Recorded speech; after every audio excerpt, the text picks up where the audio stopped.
میرے مولا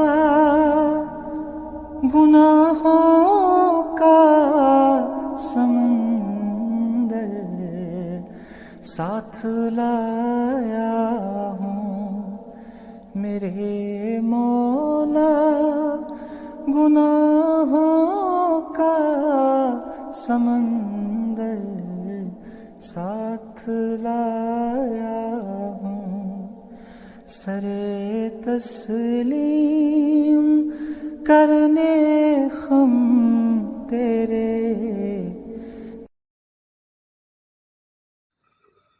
السلام علیکم ورحمۃ اللہ وبرکاتہ۔ آج کا جو میرا موضوع ہے وہ ہے ہمارے نبی صلی اللہ علیہ وسلم کی سیرت پاک۔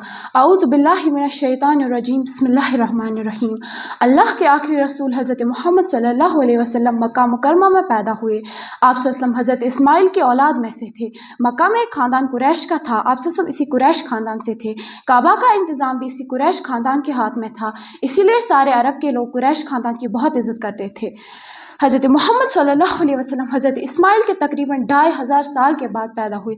صحیح قول کے مطابق آپ صلی اللہ علیہ وسلم کے پیدا ہونے کی تاریخ 20 اپریل 571 ہے، یعنی اسلامی سن ہجری سے 53 سال پہلے 9 ربیع الاول کو پیر کے دن آپ صلی اللہ علیہ وسلم پیدا ہوئے۔ آپ صلی اللہ علیہ وسلم کے پیدائش سے 5 مہینے پہلے آپ صلی اللہ علیہ وسلم کے والد کا انتقال ہو چکا تھا۔ آپ صلی اللہ علیہ وسلم کے والد کا نام عبداللہ اور ماں کا نام بی بی آمنہ تھا۔ جب آپ صلی اللہ علیہ وسلم 6 سال کے ہوئے تو بی بی آمنہ کا بھی انتقال ہو گیا۔ اب آپ صلی اللہ علیہ وسلم کے دادا عبد المطلب نے آپ صلی اللہ علیہ وسلم کو پالا، لیکن 2 سال کے بعد آپ صلی اللہ علیہ وسلم کے دادا بھی چل بسے۔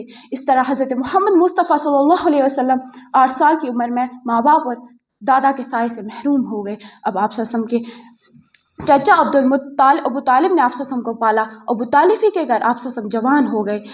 مکہ میں ایک مالدار عورت تھی، ان کا نام حضرت خدیجہ رضی اللہ تعالیٰ عنہا تھا۔ ان کی عمر 40 سال کی تھی۔ ان کی 2 بار شادی ہو چکی تھی، لیکن دونوں بار شوہروں کا انتقال ہو گیا تھا۔ ان کے والد کا بھی انتقال ہو چکا تھا۔ حضرت خدیجہ رضی اللہ تعالیٰ عنہا لوگوں کو اپنا مال دے کر تجارت کراتی تھی۔ جب انہوں نے آپ صلی اللہ علیہ وسلم کی ایمانداری اور سچائی کا حال سنا تو آپ صلی اللہ علیہ وسلم سے معاملہ کیا اور آپ صلی اللہ علیہ وسلم کو تجارتی مال دے کر شام بھیجا۔ جب آپ صلی اللہ علیہ وسلم ملک شام سے لوٹے تو ایک ایک پیشے کا حساب سمجھایا۔ اس بار 2 گنا فائدہ ہوا۔ اپنے نوکروں سے جو آپ صلی اللہ علیہ وسلم کے ساتھ ملک شام گئے تھے، بی بی خدیجہ رضی اللہ تعالیٰ عنہا نے آپ صلی اللہ علیہ وسلم کے بارے میں پوچھا۔ ان سب نے آپ صلی اللہ علیہ وسلم کی اچھی عادتوں کی تعریف کی۔ ان باتوں کا اثر حضرت خدیجہ رضی اللہ تعالیٰ عنہا پر ہوا کہ انہوں نے اپنی طرف سے حضرت محمد صلی اللہ علیہ وسلم کو شادی کا پیغام لیا۔ آپ صلی اللہ علیہ وسلم نے اپنے چچا سے رائے لی اور حضرت خدیجہ رضی اللہ تعالیٰ عنہا سے شادی کی۔